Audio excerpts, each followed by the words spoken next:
Good morning, welcome to my channel ঋতুস life and passion. আজ সকাল সকাল চলে এসেছি।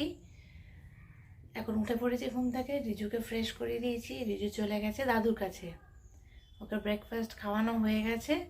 ও এখন দাদুর সাথে একটু খেলবে, আর আমি চলে যাব আমার নিজের কাজে। সুমনের এখনও অফিসে যেহেতু ছুটিটা চলছে, আমাদের উঠতে উঠতে একটু দেরি হয়েই যায়, কিছু করার নেই। এই কটা দিনই, তারপর তো সারা বছরে আর ছুটি নেওয়ার সুযোগ নেই। যে কটা দিন ছুটি সে কটা দিনই এনজয়। অ্যাকচুয়ালি ছুটিটা নেওয়া হয়েছে বিভিন্ন কাজের জন্য, কিন্তু যতটা আমরা কাজ ভেবেছিলাম হবে ততটা কাজ কিছু হয়ে ওঠেনি। দেখা যাক, এর মধ্যে করতে হবে। সেদিন তো গেছিলাম হচ্ছে অনুষ্ঠান বাড়িতে, তারপরে গিয়ে শরীরটা একটুখানি ডাউন হয়ে গেছিল।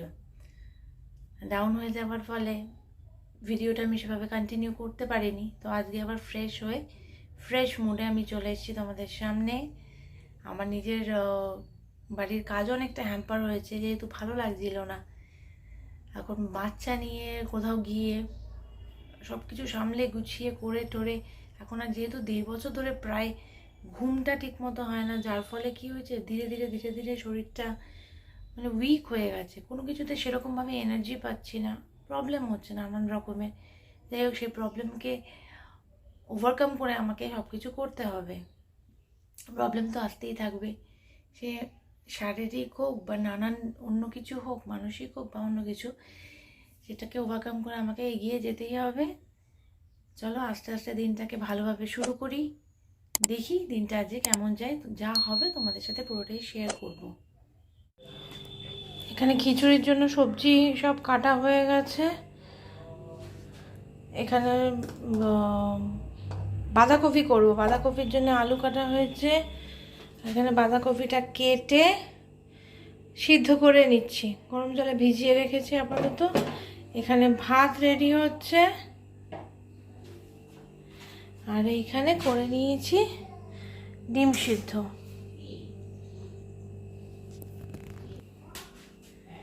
এই কটা কাজ মোটামুটি এগিয়েছে আমার। রান্নাঘরে এসে ব্রেকফাস্টটা আমরা কমপ্লিট করে নিয়েছি।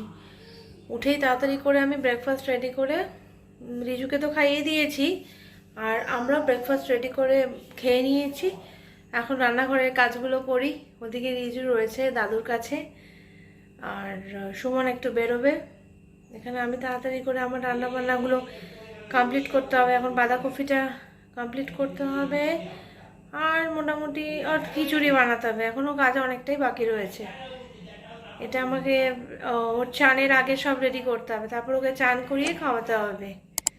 চলো ধীরে ধীরে কাজগুলো করতে থাকি। এই জামা কাপড়গুলো শুকায়নি বলে এগুলোকে আবার মেলে দিতে হলো। বারান্দায় দিয়েছি, বাইরে আর দিইনি। যেগুলো শুকিয়ে গেছে সেগুলোকে তো ভাঁজ করে তুলে রেখে দিলাম, আর যেগুলো শুকায়নি সেগুলোকে আবার মেলে দিলাম। কারণ কালকে একটু দেরিতে কাচা হয়েছিল, যার জন্য পুরোটা শুকিয়ে ওঠেনি। কালকে রোদ ভালোই ছিল, তাড়াতাড়ি তুলে ফেলেছি ঘরে। এগুলোকে আবার মেলে দিলাম, এগুলো আবার শুকোক, তারপরে আবার এগুলোকে ভাঁজ করব।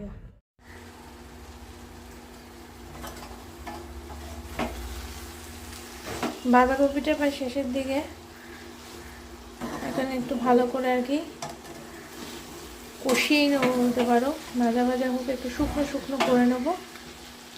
আর এখানে রয়েছে হচ্ছে ডিমের ঝোলটা, কষিয়ে নেওয়া আছে, ডিমটা দিয়ে করে নেবো ডিমের ঝোলটা।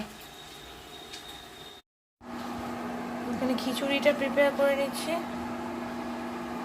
এখনো কিছুটা বাকি আছে।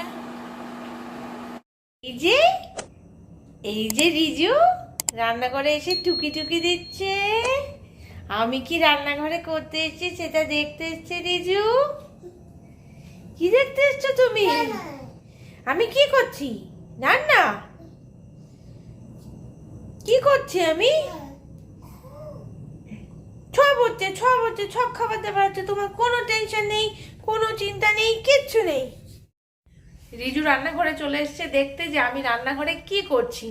রান্না বান্না চলছে না কি চলছে, কিছু খাওয়া দাওয়া চলছে, যা কিছুই চলছে রিজু দেখতে চলে এসছে আমাকে এখানে। মাঝে মাঝে আমাকে পাহারা দিয়ে রাখে, ও যেখানেই যাক না কেন মাঝে মাঝে এসে আমায় দেখে যায় যে আমি ঠিকঠাক কাজ করছি কিনা বা ঠিকঠাক আছে কিনা বা বাড়ি থেকে বেরিয়ে ঠেরিয়ে গেলাম কিনা কোথাও ঘুরতে, সবটা দেখে যায় রেজো। আমাকে বেশ ভালোই কড়া নজরে কড়া পাহারায় রেখে দেয়। তো সেরকমই এসছে, দেখতে এসছে আমি রান্নাঘরে কি করছি। রাত প্রচুর হয়ে গেছে, আমাদেরকে এবার ঘুমিয়ে পড়তে হবে। কাজ সব কমপ্লিট করে ডিনার সবাইকে খাইয়ে দিয়েছি, রিজুরও খাওয়া হয়ে গেছে। তো আজকের দিনের মতো দিনটা এইভাবে শেষ করে ফেললাম। দিনের ইতি টানতে হবে এবার। চলো, কালকে আসছি নতুন আরেকটা ব্লগ নিয়ে, নতুন একটা দিন নিয়ে। আশা করি কালকে দিনটাও ভালো যাবে। আজকের দিনটা ভালোই কাটলো। তোমরা চ্যানেলটাকে প্লিজ লাইক শেয়ার সাবস্ক্রাইব করো, কমেন্ট করে জানিও ভিডিওগুলো কেমন লাগছে। আর প্লিজ স্কিপ করে দেখো না, পুরো ভিডিও দেখো। Tata, good night.